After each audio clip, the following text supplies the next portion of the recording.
So good day to you everyone.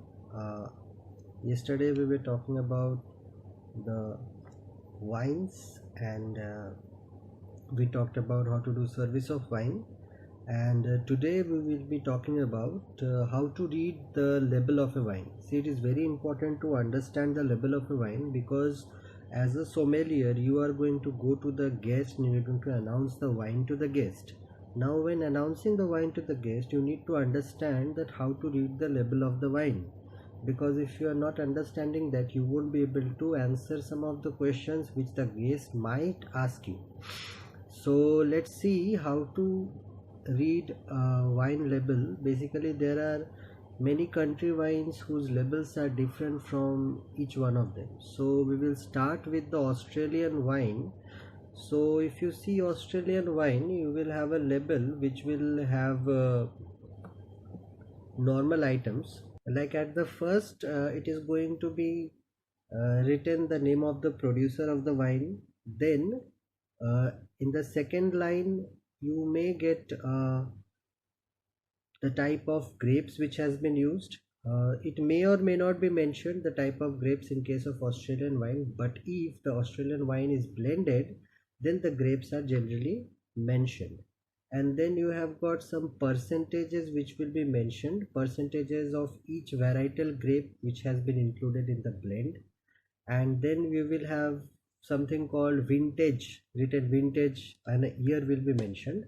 Like for example, vintage 1997, it is the year that the grapes were harvested and the wine was made. And then there will be a name of a place, for example Clare Valley, which has been included in the PDF which I will be sharing with you as well. So Clare Valley is the wine growing district in Australia. Then we will be talking about the wine label of America, the American wine labels. Generally at first the name of the producer is given, and in the second line it is the year of the grapes which has been harvested. Then we have got viticultural area where it has been produced, and then we have the grape varietal which has been used, and finally you have got the vintage selection, which is specially a designation given by the winery. So American wine label is very easy to read. The producer name, the year the grapes has been manufactured, the place where the viticulture has happened, the grapes which has been used, and finally the designation given by the winery. Then let's talk about reading a wine label of Chilean wine. When in Chilean wine, it's very easy. The wine name will be given with a broad, it's a proper capital letters. Then you will be having the name of the varietal grape which has been used, with the year the grapes were harvested, and the district or the region where the wine is produced. Well, the most important part of reading a label of wine is that of the French wine, because in a French wine you will have lots and lots of things which will be written on the label.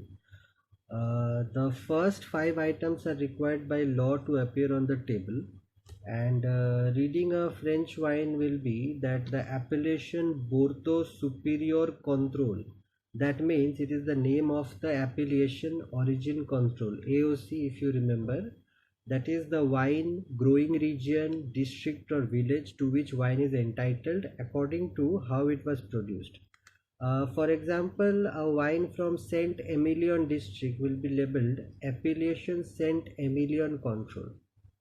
Then you will have the volume of the wine in the bottle, and then the percentage of alcohol by volume, which varies by appellation definitely, because some appellation will give you more alcohol by volume, some of the appellation will give you less alcohol by volume. At the last, generally the control number or the identification number is also given for each and every wine. So for each and every wine or each and every wine bottle, the control number or identification number is different. Then at number 5 you will have the wine where the name of the place where it is bottled. For example, it can be bottled in property, it can be bottled in the region of production, it has been bottled in the cellar. All those things will be properly given in the label. Well, the country of origin must be indicated on all the exported wines. The product of France can also be used. Other statements are also put on labels. And chateau will be a word which will be used in the wine labels, which also is the name of both the producer and the product.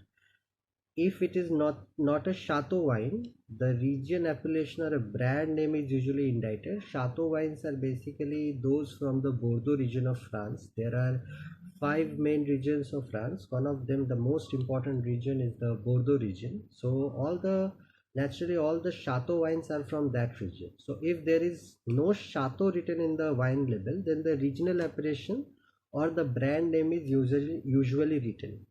Then we have got the year or the vintage in which the grapes were harvested. And then we have Grand Vaux. Grand Vaux is basically the type of wine we are going to get. So there are many types of wines. It can range from very high class wines or to a very moderate wines. Though it may be of Chateau region or Bordeaux region or Burgundy region or any other region, all the wines have got some type of grading. So Grand Vaux de Bordeaux is one of the grading which you can understand from the wine labels. And then you will finally have a art or logo representing the chateau. So this is all about French wines. Next we will go to reading the German wine. Well, German wine, the first thing which you will get will be in block letters in big words. The name of the producer of the wine will be mentioned. Then you will have the town from where it has originated. Then the vineyards from which the grapes has originated. Then the grape variety which has been used. And well, in German wines, the level of ripeness of the grapes does also gets mentioned in the wine labels. And then the year which will be given in which the grapes has been harvested. Then you will also get something called quality of the label of the wine and the alcohol content of the volume by percentage. Then you will get the region of the wine where the wine is basically produced from. Then you will also get a proper testing number, which is a proof that the wine was tested by a panel of testers and passed to strict quality standards requested by the government.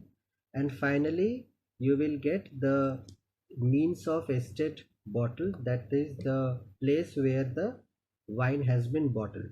So this is all about German wine. Next we will go to Italian wine, which is very simple, not that complicated as of French and German wines. The Italian wine has got, first you will get the appellation. Appellation is basically the one where you get the certificate of whether the quality of the wine is good or bad. Then you will get the type of wine. It can be dry, it can be sweet, any type of thing. Then you will finally get the Italian equivalent of French AOC appellation. You have got something called Denominazione di Origine Controllata, which is basically a kind of AOC. AOC is generally given in France, but in Italy there is another control production appellations which is called DOC. And then finally the producer of the wine is given in the label. So this is some of the examples of how to read the label of the wine. So if you are taking a wine in the market or if you are serving it to the guest, first you need to understand from which